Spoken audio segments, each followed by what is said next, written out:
Ulit po, good morning! Good morning! Dalawang linggo kami na miss kayo dahil kami po ay nagmisyon sa Mindoro 2 Sundays po.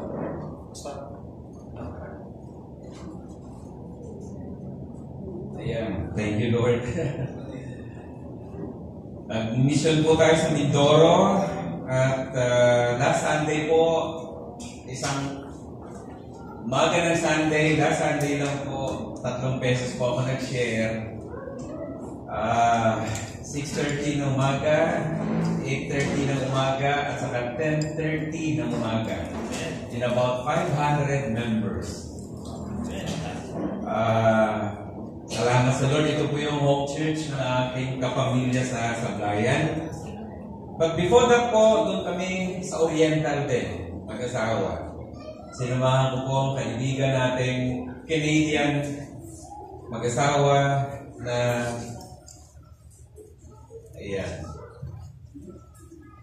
na tumutulong po sa ministry ng inyong likod. Ako po yung naoperahan sa gallbladder.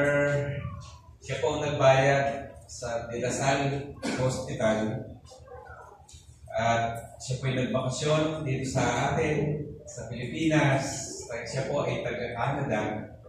Kaya hindi ko po sila pinabayaan, pinag-drive ng 5 days. At salamat sa Lord. After that, nakarating kami ng Maynila dahil flight niya kinaumagahan. Wednesday po ang pahinga. Thursday, biyahe ulit sa Occidental Mindoro. Tumating po kami last Monday. Kahit po medyo gusto pang magpahinga sa resort sa Sablayan, kaya lang po sobrang init doon. Tapos lagi pang brown out. Kami po ay pinagutin ng Panginoon para hindi ho maabala yung tulog.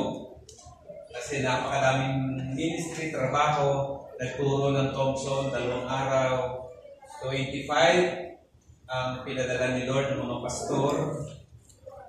Tama-tama po yung 25 na yon, supposed to be 3,000 ang registration bawat isa. Hindi nila kaya ang 3,000. Sabi nila, Pastor, pwede ba 2,000 na lang? So yung 2,000, sila po ang nagbayad. Kasi sa PCBS po, ang libro na yan, ang Thompson Bible Life, 2,500. Ipagkain na po yun, yung 3,000. Sabi nila, 2,000 na lang, Pastor. Sabi ko, sige po, pag-pray natin, may mga sponsor sa inyo. So, bigyan tayo ng another 1,000. So, ako po ay sumulat sa aking mga friends. Tama-tama po, no? Grabe. 26,000 ang ibinigay ni Lord. Tumpak at sakto sa pangangailangan ng workshop. Palampakan natin ng Panginoon. At salamat sa Panginoon Diyos na kayo po ay nag-pray sa aming mission. Kung wala yung prayer ninyo, napakalayo po. Nag-Occidental Mindoro, sa ferry boat, ito 3 oras kami. So, salamat sa Diyos po at na-sustain yung lakas ng inyong lingkod. At ngayong umaga po, ang topic po ng ating pag-uusapan ay ang tawag ng Diyos. Hindi ko po magagawa lahat ng pinagagawa for about 44 years sa ministry kung wala akong tawag. Kung tayo tinulak, hindi ko tinawag. Yan. Magbibigay po ako ng isang kwento. Ito po ay tungkol sa pamilyang Sabon. Yung anak ng mag-asawa ay dinala ang kanilang baby para binyagan sa church. Binyagan ni Father. Binyagan ng pare. As ng pare, anong pangalan ng baby? Sabi po ng mga magulang, ang pangalan po niyan, Father, ay si Surf. Sabi ng pare, hindi pwede yan, sabon yan eh. Sabi ng magulang, na hindi pumapayag. Sabi ng mga magulang sa pare na hindi pumapayag. Father, ay dito ko kami binyagan sa simbahan na to. Kaya, pwede kaming magdala ng aming baby. Sabi ng pare, gano'n ba? Ano bang pangalan ninyo? Sabi ng tatay, ako po, father, ay si Ariel. May sabon bang Ariel? Sabi ng nanay, father, sabi ng nanay, ang pangalan ko rin po ay si Perla. May Perla ba na sabon? Ayan. So, hindi nakasagot si father. Tumungo-tango siya. Tapos nagtanong sa mag-asawa. Sige. Pero tanong ko sa inyo, anong gusto niyong ibuhos namin sa ulo ng anak niyo? Downy o Sonrox?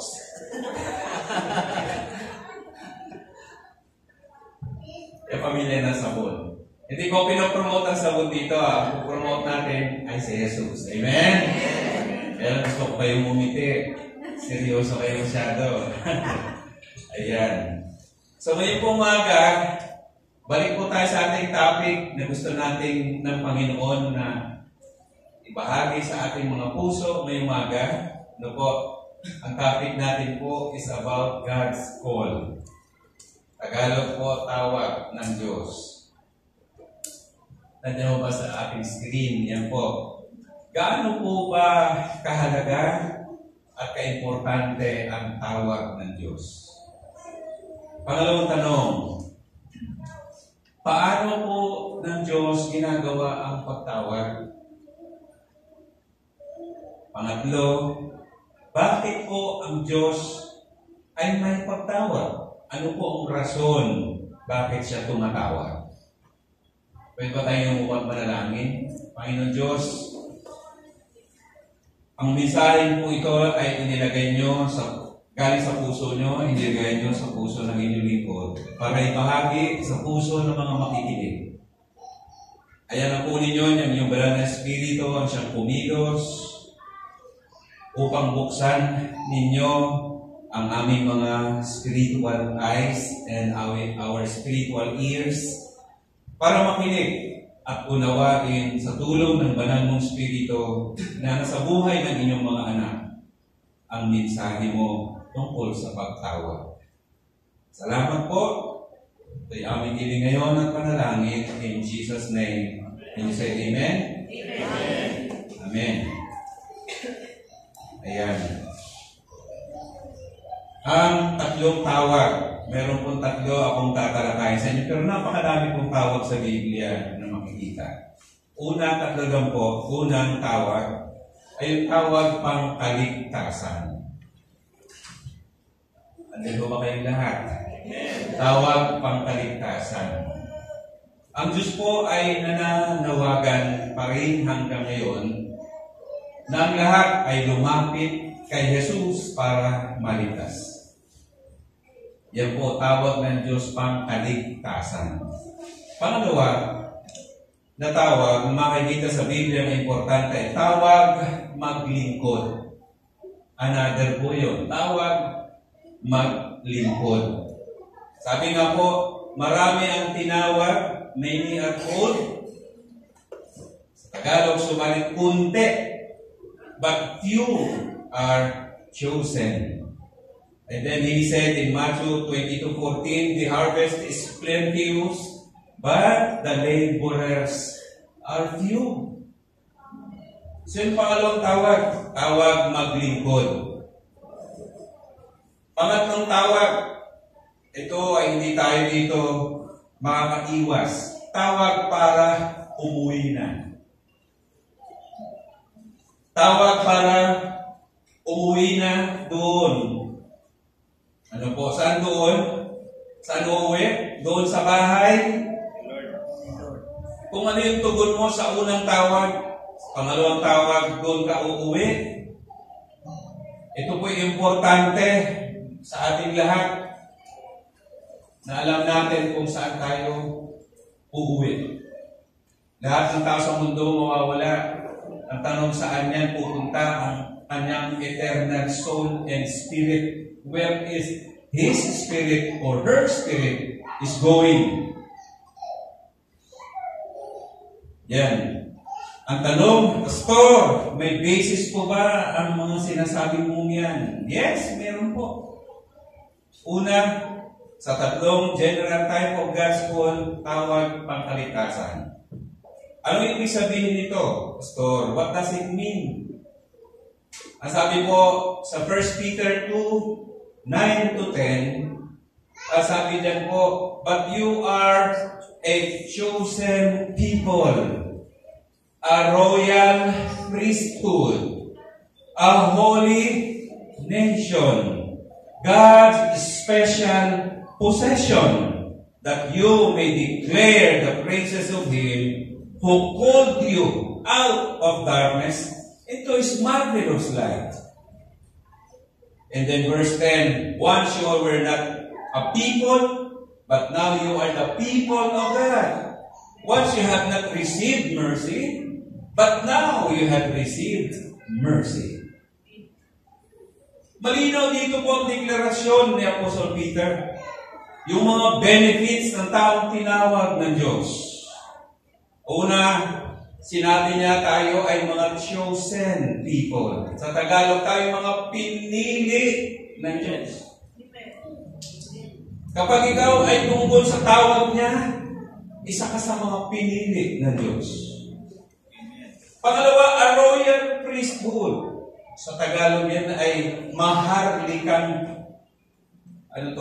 pari. Grabe, no? Pari, priest, maharlika. A royal priest. Para kay Lord, isang paboryan. Pangatlo, a holy nation. Banal na bansa. Ililipat ka ng Diyos sa bansang masama tungo sa isang bansang banal. And then number 4, God's special possession. Magiging importante tayong pag-aari ng Diyos. So there are 4 nabanggit sa verse na ito ni Apostle Peter. Ano po?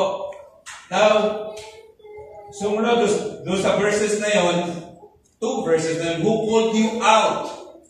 Who called you out of darkness into His wonderful light? Ito pong calling na to, called you, yung tumawag na ito, yung salitang who, sino, sumunod, yan. Who speaks about God? Sino tumawag? Who called you out? It's God. So ito pong pagtawag ng Diyos mula kadiliman tungo sa wonderful light ay gawa ng Diyos ito. Walang pwedeng makagawang iba nito. Diyos lamang po. Bakit? Sapagkat gusto niya tayo to become people of God. Maging tayo ay mga tao ng Diyos. Gusto ba natin maging tao at mga anak at lalaki ng Diyos? Say amen. Amen. Yun ang ating gusto at gusto din ng Diyos yan. Pero tanong how and why, paano at bakit? Una, dahil tinawag. So therefore, ang pagtawag ng Diyos ay napaka-importante. Ano po, bago tayo maging people of God, pagtawag ng Diyos ay importante bigyan ng pansin. Pangalawa, yung salitang so that you may declare the praises. Yung kaninang awitan natin dito, ayun ay pagdideklara ng pag-awit na we are declaring the praises. Amen. From the bottom of our hearts, we declare God's power, unlimited power, unlimited love, unconditional love. We're declaring it. Powerful God, mayroon tayo buhay na Diyos. We're declaring it. Pagkatapos niyang tawagin tayo, pagkatapos niyang gawin tayo kanyang mga anak, kanyang kapamilya, ang trabaho natin, we declare. Andiyan ba kayo? Amen. We are here to declare God. Declare the goodness, the faithfulness of God. Kaya itong salita po, you may, so that you may declare yung unang words na you may, tayo po ito, ng mga tinawag. Trabaho natin, mission natin, you may declare. Ito po yung mission. Ang buwan natin na ngayon ay pagmimisyon.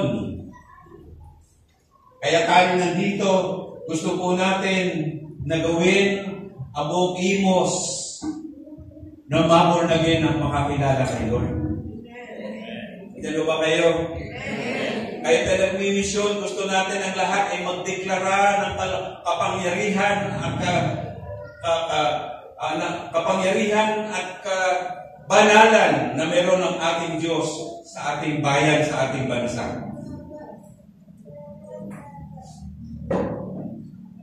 Ang Diyos ay hanggang ngayon na ating ipahayag. Ang Diyos ay buhay. Na ating ipahayag, ang Diyos ay nagliligtas. Ideklara na ang Diyos, aalisin tayo sa kadiliman, ililipat niya sa liwanag. Amen. Yan ang ating misyon, mga kapatid. Kaya yung salitang you may is very important.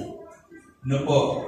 Sa Tagalog, sa 1 Peter 2, chapter 2, 9 and 10, sabi niya sa Tagalog, ngunit kayo yung mga taong pinili, mga maharlikang pari at mga mamamayan ng Diyos. You see that?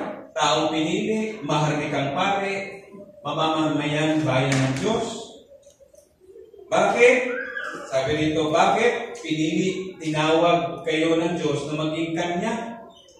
You see that? Maging Kanya. Sa Tagalog, mabuting balita Biblia to. Upang ipahayag ninyo, ano pong ipapahayag natin? Ang Kanyang kahanga-hangang gawa. Sino po ang tumawag? Siya. Saan po tayo tinawag? Mula tayo sa kadiliman, tungo saan? Sa liwanag. Palagpakan nga po natin ang Diyos ngayong umaga. Tinawag tayo.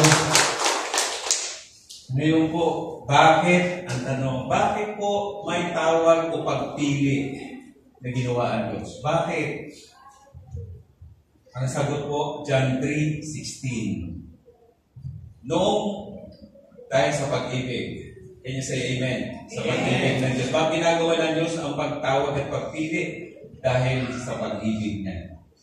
Makikita natin itong istorya sa Garden of Eden na kung saan ang unang mag-asawa na likha ng Diyos si Eva at Adan ay inilagay doon sa Genesis chapter 3. Isang araw naglalakad ang Diyos sa hardin niya.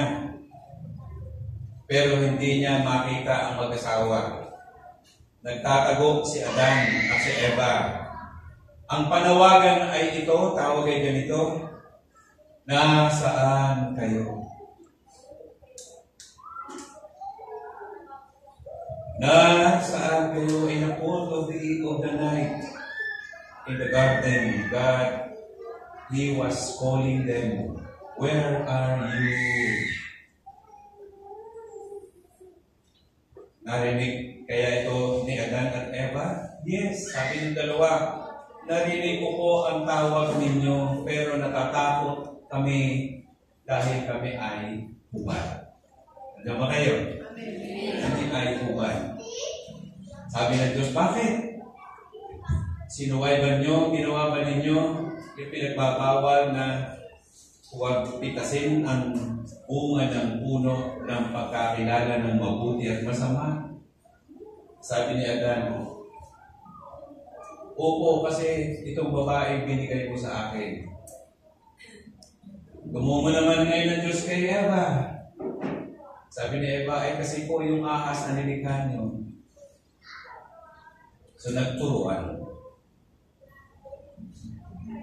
Wala hong tinangihan nyo sa tatlo.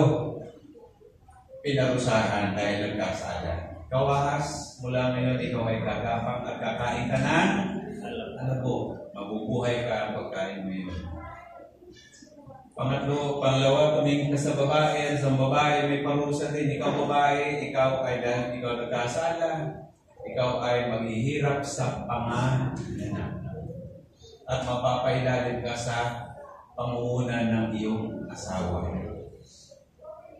So, pati pala yung magpa-under sa asawa. Tinignan naman ng Diyos si Adan. Sabi ng Diyos, Adan, mula ngayon mabubuhay kayo ng iyong asawa at pamilya mula sa pawis mo. So may parusa. Di po ba? So natapos po, alam natin ang istorya. Ang importante point natin dito, nanawagan ang Diyos. Ang tanong, hindi ba alam ng Diyos kung saan sila nandun? Alam? Alam ng Diyos? Dahil God is an all-knowing God. God knows where they are. Pero bakit kung tumatawag pa rin ng Diyos, ba't niya puntahan? Ang sagot, dahil gusto ng Diyos na sa kanyang panawagan ay tutugon ang tao mula sa kanilang puso. At yan ba kayo? Yes. Binigyan ng Diyos ng freedom, ng free will ng tao. At responsibilidad ng tao ang kanyang consequences ng kanyang ginawa. Responsibilidad niya yan. So therefore, ang Diyos, kahit alam niya na nagkamali ito, kahit alam niya saan ito nakatago, nandun pa rin yung tinig niya nasaan kayo. God wanted them to respond. Gusto ng Diyos na sila tumugon out from where they are and what condition they have. Anong kondisyon ng kanilang buhay ng puso nila?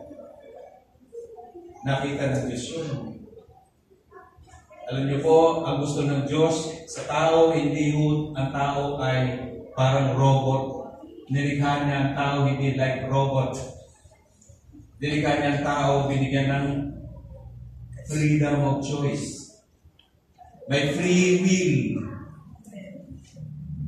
Mga hayop, wala silang ganyan. Tao ang binigyan. Bakit binigay ito? Kasi gusto ng Diyos kung ano ibinigay niyang pagmamahal, ang susuplitin ng tao may pagmamahal. Amen. Amen.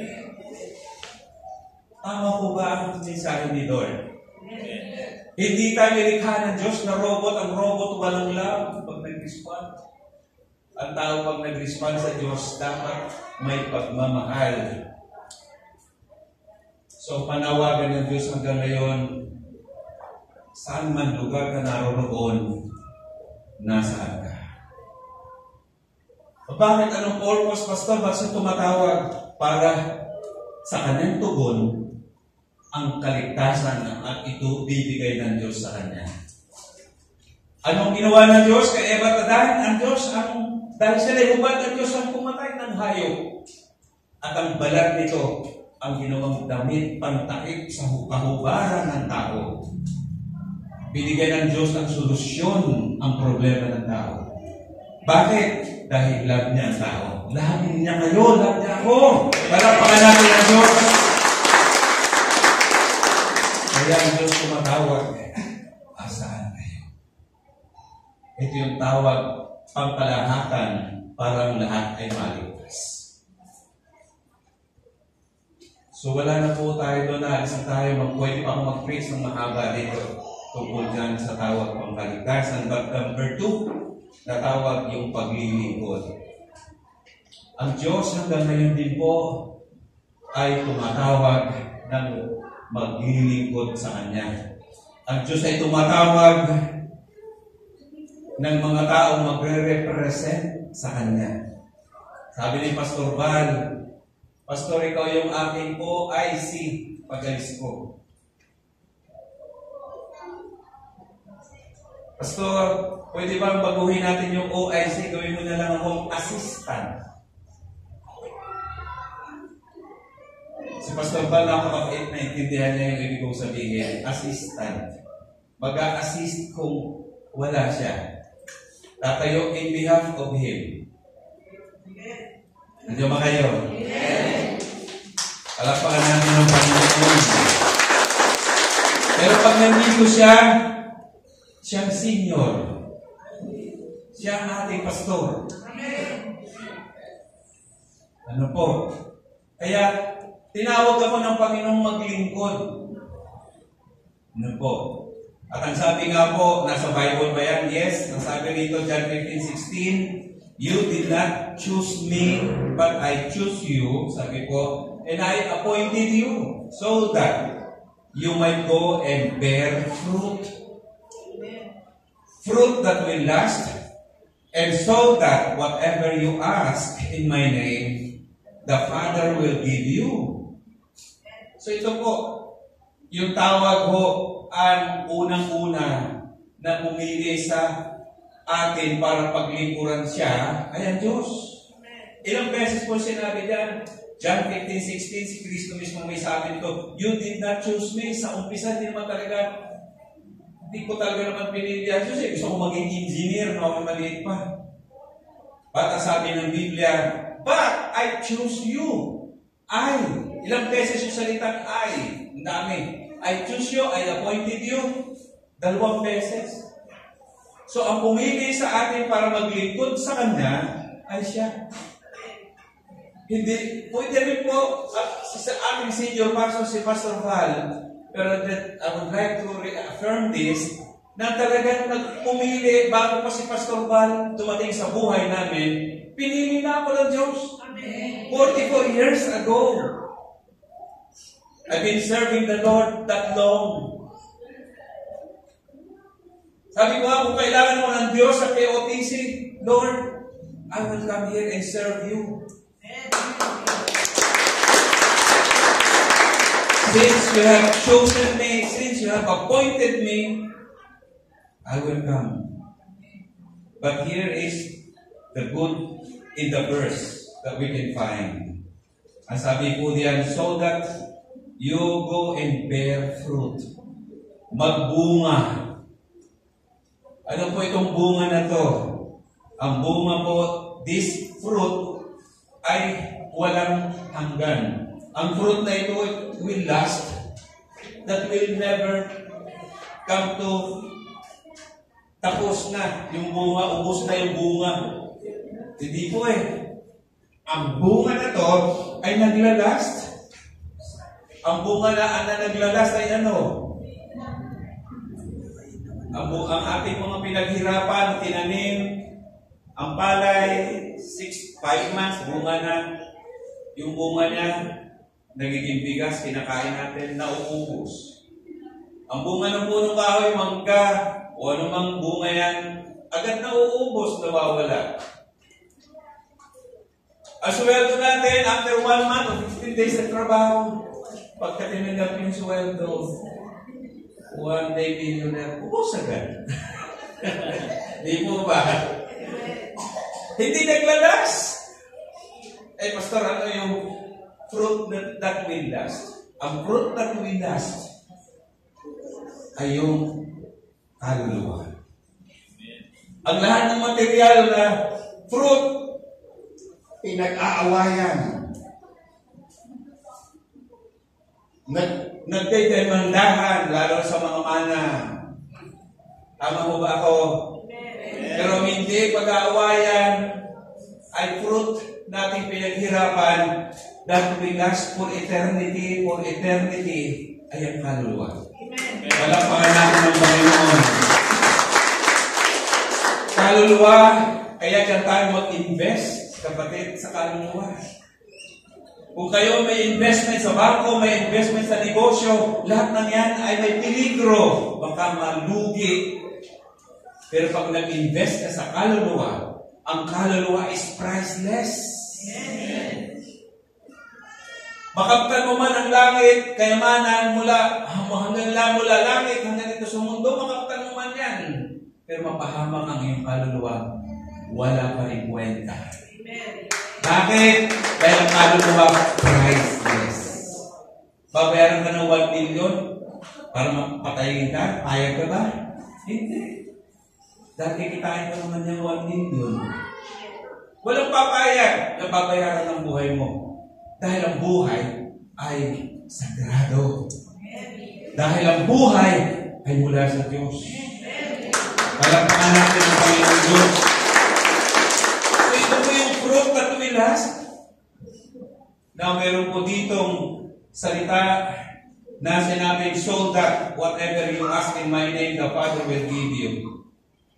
Ito po yung appointed, sabi nito, appointed you so that you might go and bear fruit. This is the fruit na tinamay ko sa inyo that will last. Pangalawa, yung so that na pangalawa, ay sabi dito, whatever you ask in my name, the Father will give you. So itong pangalawang so that, ano yan, Pastor? Alam nyo, kaya importante na tayo ay maglingkod dahil binigyan ng kasiguraduhan ng Diyos kapag ikaw ay maglilingkod, tinawag na maglingkod, nasabi dito ng Panginoong Yesus, kapag naglingkod ka para sa Kanya, anumang hingin mo, sabi rito sa pangalan ng Kanya, in the name of the Father, Jesus to the Father, sabi rito, whatever you ask in my name to the Father, ang sabi ng Panginoon, He will give it to you. Narinig mo ninyo? Anong sabi ni Kristo? Kapag naglingkod ka sa Kanya, so that, yung so that na pangalawa, whatever, anuman ang hingin mo. Anuman, kapag naglingkod ka sa Panginoong Diyos, anuman ang hingin mo. Ang sabi diyan, sa pangalan ko, para sa aking Ama, ibibigay ko. Ano ba kayo? Palampakan natin sa Panginoon. Nung nagka-problema kami sa seminar sa Muntinlupa, hindi ko alam na si Senador Alan nakikinig sa aking mga istorya. Sabi niya, Bishop, huwag mag-alala, akong bahala, ako mag-sponsor ng aatin sa seminar mo. Doon sa Mindoro, mga kababayan ko, na aatin ng Thompson, hindi kaya 2,000, tatlo dapat ang registration, may pagkain, may Bible. Nag-post na ako sa Facebook, sabi niya, Pastor, ako bahala, magpapadala ko sa 10,000, magpapadala ko 6,000, magpapadala ko 5,000. Bakit? Bakit mayroong ganyan suporta? Ba't ganyang support? Ang hiling ko, Panginoon, 15 lang ang dadalhin kong Bible. Buti nagdala kami ng 24. Dahil sabi ng taga Mindoro, Pastor, 15 lang ang nag-register. Sabi ko sa asawa ko, ba't dala tayo ng 24 na Bible? Kulang po yung 24. Yung senior pastor ko, ayaw. Ano po, 25 pastor Sabi ko, kapatid, 24 lang talaga. At ang supply, pampunog doon sa 25 kasi yung isa, nagbayad na para makasigurado. 25,000 sinigurado ni Lord. Bakit? Kasi ang ministry mission na gagawin ko, hindi para sa sarili ko, kundi para sa Panginoon. So that, sabi niya, magbubunga kayo ng kaluluwa. Yung kaluluwa ang hindi maglalas na bunga. Tapos sabi niya, I will appointed you so that whatever you ask in my name, the Father will give you. Grabe, no? Ang Panginoon dito sa verse na ito, so that. Now, maraming calling, maraming tinawag. Sabi nga, many are called but few are chosen. Tayo isa doon sa mga few chosen servants of God. At sabi po rito sa Romans 11:29. Ano sabi po dyan sa Romans 11:29? Sabi po dyan, for the gifts and the call of God are irrevocable. Siya tawag para gawin yung misyon na magdala ng kaluluwa. Para pag sila'y nanalangin, susuplayan ng Diyos Ama.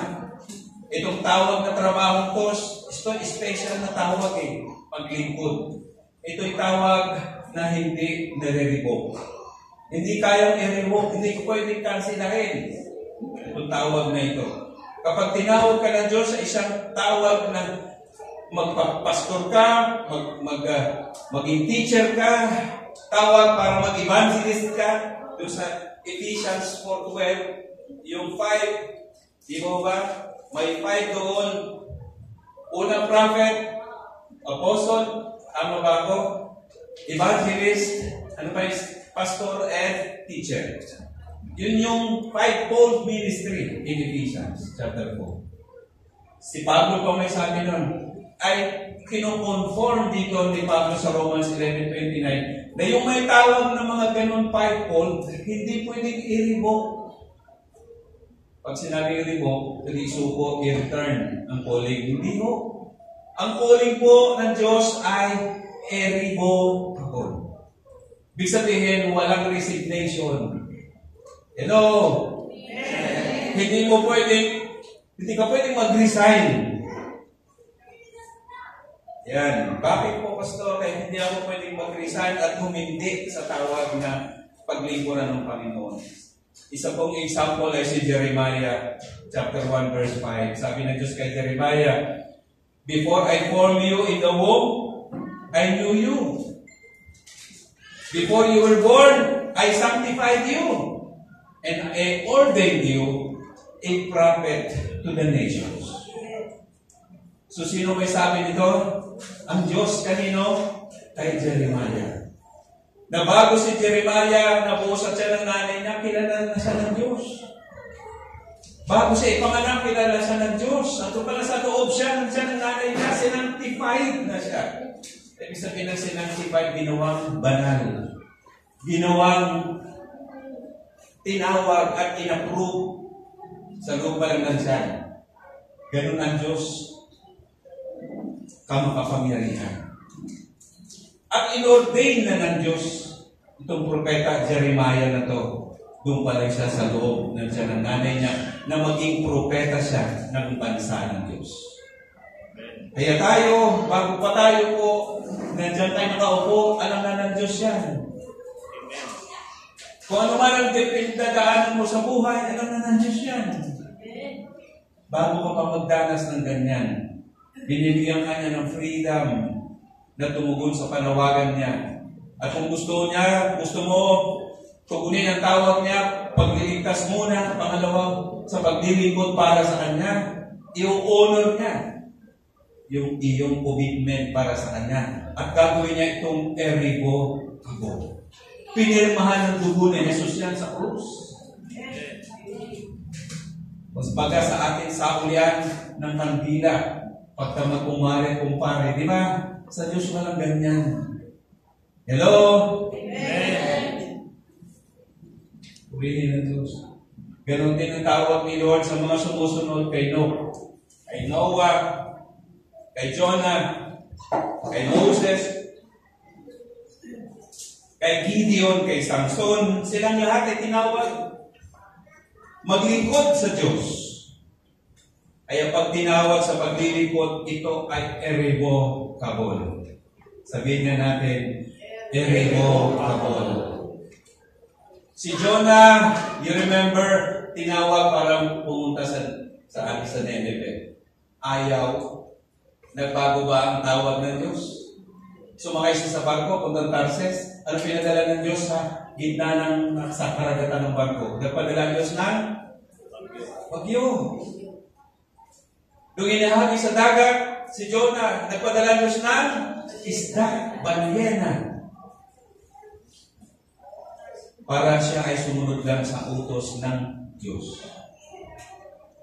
Kapag hindi ka sumunod sa utos ng Diyos, magpapadala ang Diyos ng bagyo. Andiyan ba kayo? Amen. Kung minsan kailangan natin kainin ng isda para magsisi. Kung minsan kainin ng lupa, huwag naman. Para ma-remember natin na may Diyos na powerful sa buhay na dapat sumunod. Kung minsan matigas ang ating puso at isip, nagre-resume out tayo. Kaya bumagsak, sino po? Si Samson. Hindi sinunod ng utos ng Diyos. Mga kapatid, tumugon tayo sa panawagan ng Diyos sa paglilingkod. Mission natin yan. Una tawag pagkaligtasan, pangalawa tawag paglilingkod, pangatlo, ito ang matinding tawag para umuwi. Tawag din po yun. And Jesus said in John 14 verses 1 to 3, Let not your heart be troubled. believe in God, believe also in me. Sabi niya, in my Father's house, there are so many rooms. If this were not so, sabi niya, I would have told you that I am going to prepare a place for you. So when everything is ready, sabi niya, I will come and get you so that you will always be with me wherever I go. Ganda ng plano ng Diyos niyo. So sabi niya, kung naihanda ko na lahat na i-prepare na sa heaven yung bahay na titirhan mo, pupunin kita. Sino nag-prepare ng bahay mo sa heaven? Ikaw din. Kapag naglingkod ka, kapag nag-serve ka, nandiyan ba ang mga anak ng Diyos? Amen. Gusto ba natin na mansion sa langit? So kung padala mo sa Panginoon, bigay mo kayo doon pang mansion na materials. Eh, pastor, wala akong ibigay eh. So kung anong uuwihan mo doon, yan din yung pinag-ipunan mo. Ay doon. Lahat ng tao sa mundo, mawawala tayo dito. Temporal ang bahay natin dito. Pero mas gusto natin mag-enjoy sa temporal. Ayaw natin i-enjoy ang spiritual dahil mahirap. Pero yun ang pakinahang kapatid. Palakpakan natin ang Panginoon. Kaya sabi ni Pablo sa Philippians 3:20, but we are citizens of heaven, where the Lord Jesus Christ lives. And then he said, ni Paul, and we are eagerly waiting for Him to return as our Savior. You see that? Tapos sinabi niya, verse 21, Philippians 3:21, for to me to live is Christ, and to die is gain.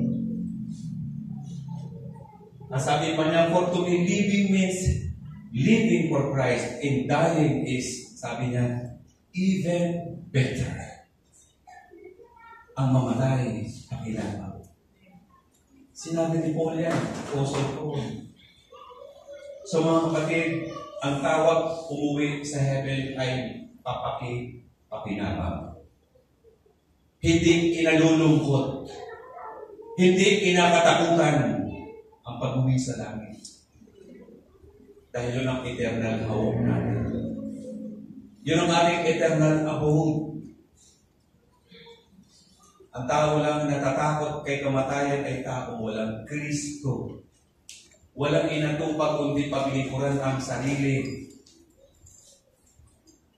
Hindi natatakot, hindi naghahanda para sa kanyang eternal na kahanan. Mga kapatid, tatlong tawag pagkalitasan, tawag paglilingkod, at tawag para umuwi. Hindi natin ito dapat baliwalaing tawag. Kailangan natin malaman lahat yan. Ito pong tatlo pala ay in order ito na tawag na dapat maranasan natin lahat. Wala akong shortcut dito. Tawag pangkalitasan, tawag paglilingkod, tawag na umuwi lang. Hindi pa tayo tatawagin, I'm sure, kung may mission ka na ginagawa. Ulitin ko, hindi ka pa tatawagin umuwi kung may mission ka pa. Tawagin.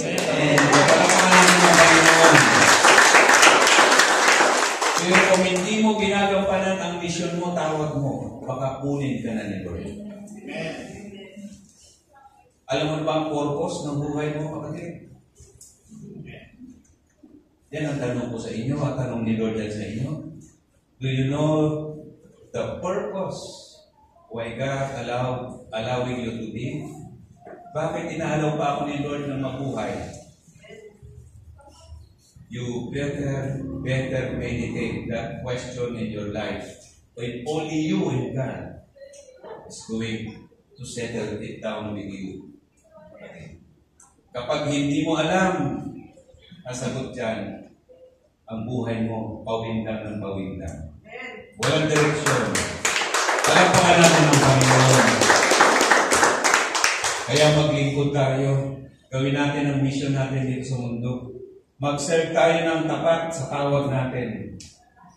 ang sagot. Ano po, Pastor, ang nais ng Diyos na sagot ko kapag siya'y tumatawag?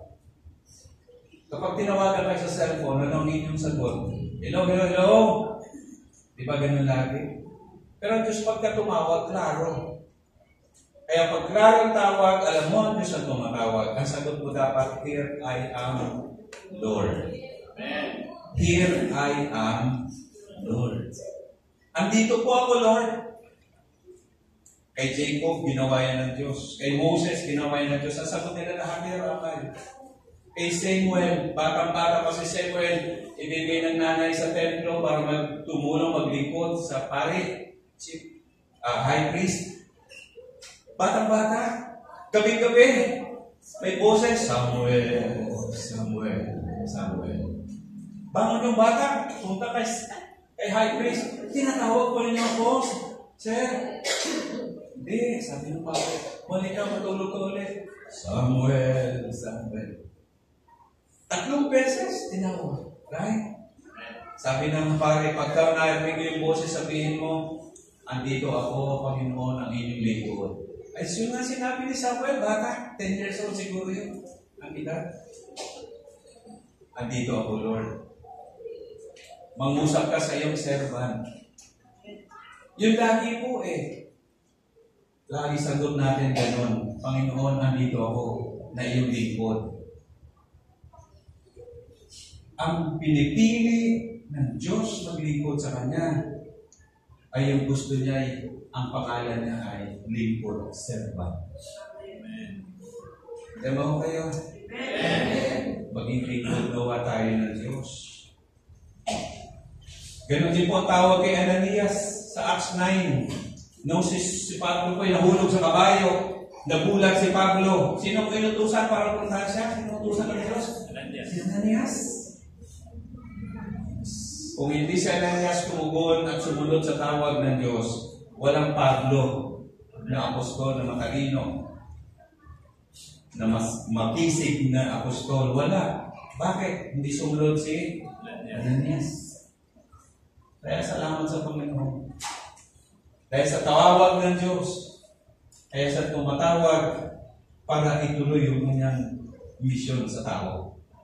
Tayo, kayo, ako, kayo, ang representante ng Diyos. Mag-mission tayo. Kaya nga po ito, importante itong mga tawag na ito. Ang kailangan natin gampanan, yung last na sermon ko dito, unang katapatan. Dapat maging matapat tayo sa pagsunod sa tawag ng Panginoon. Pangalawa, kapanatagan. Huwag tayong mabalisa. Pastor, susunod ako sa iyo, mag-house to house ko, saan kukuha ng pamasahe? Panggasolina. Hindi ho yun ang sasabihin natin.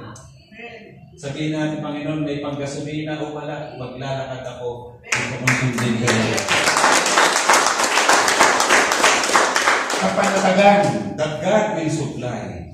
Oh, no worry at all. If God is calling you, huwag mong tanongin, may bahay ba ako, Lord? May hotel ba ako, Lord?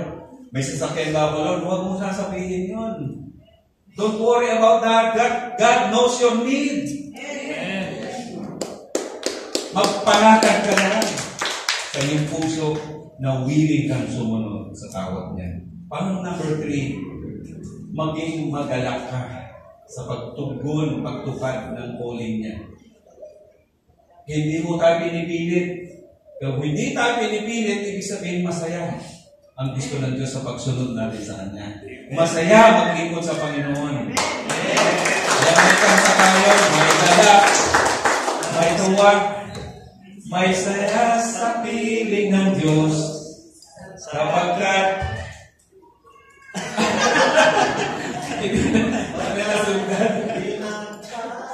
ng lubos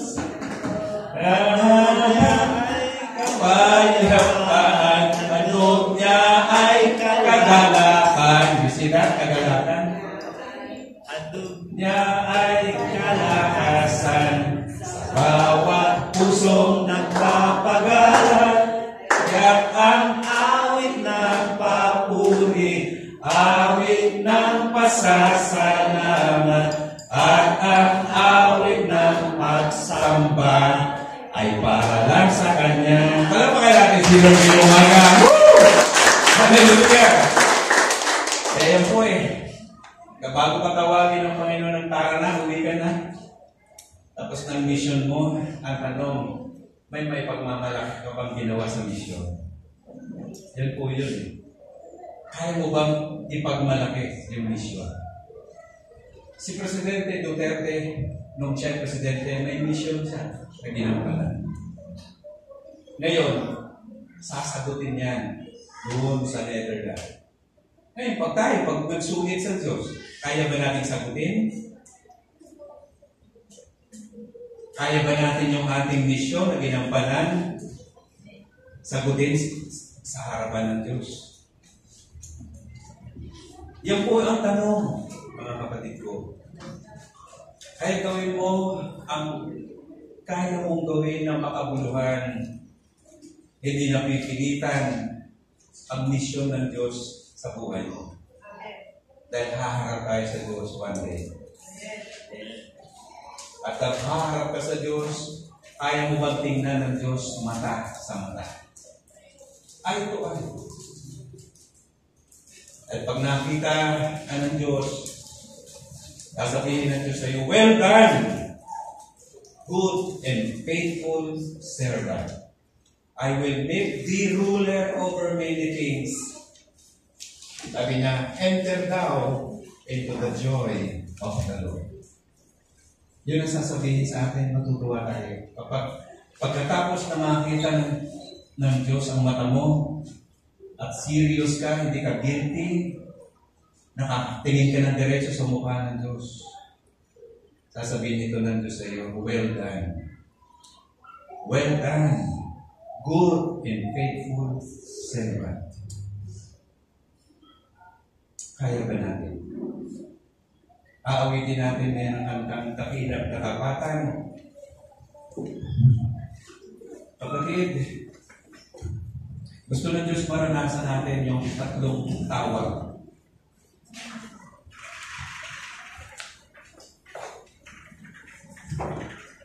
Tatlong tawag. Pagkaligtasan, paglilingkod, at tawagin mo tayo umuwi. Kaya natin sabihin na ginampanan natin tama mula sa puso bukal sa kalooban ng paglilingkod sa Diyos ng may katapatan.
bahay na ginamit natin. Taas lang ninyo inyong kamay kay Lord. Sabihin natin ka, ako Lord, nagtatamad sa'yo. Nagpapunta ko sa iyo, Lord, sa akin. Kapatid ko, hindi mo pa naisuko ang iyong buhay. Hindi ka pa tumugon sa tawag ng Diyos. Ito ang tamang oras at panahon na sabihin mo, Panginoon, tinatanggap ko, tinutunan ko ang tawag mo sa aking buhay. Alam ko na ang dahilan kaya ako'y nabubuhay para sumunod at maglingkod sa iyo. Sabihin mo yan, kapatid, malulugod ang Diyos. Hindi yung pagsisisihan ng pagsunod sa tawag ng Diyos. Mag-mission ka para sa Kanya. Hallelujah. Hallelujah. Sige po, awitin ulit natin ang lantan ko.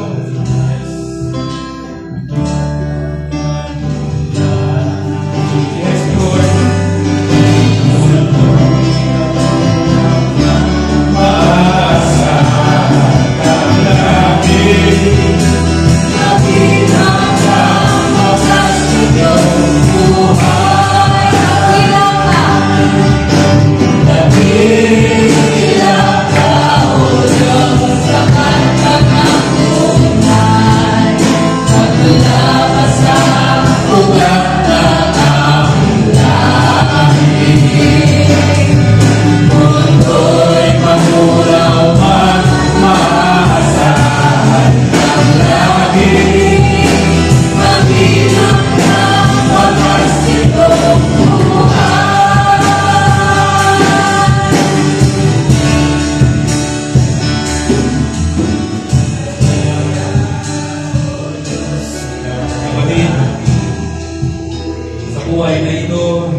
Seryosuhin mo ang iyong buhay. Seryosuhin mo ang iyong buhay. Gawin mong matapat kapag tinugon mo ang kanyang tawag, sundin mo siya ng may katapatan. Huwag tayong mabuhay sa mundo nito na sarili ang pinag-iiral. Pairalin mo ang kalooban ng Diyos. Sundin mo ang kanyang plano sa buhay mo. Mapapaganda ang buhay mo, kapatid. Oh yes, Lord. Thank you, Jesus. Mga magulang, tatay, nanay, mga kabataan, mga bata, sumunod tayo sa tawag ng Diyos at mapapaganda ang kinabukasan na ibigay ng Diyos sa iyo. Dakila ang Diyos. Amen. Malampakan natin.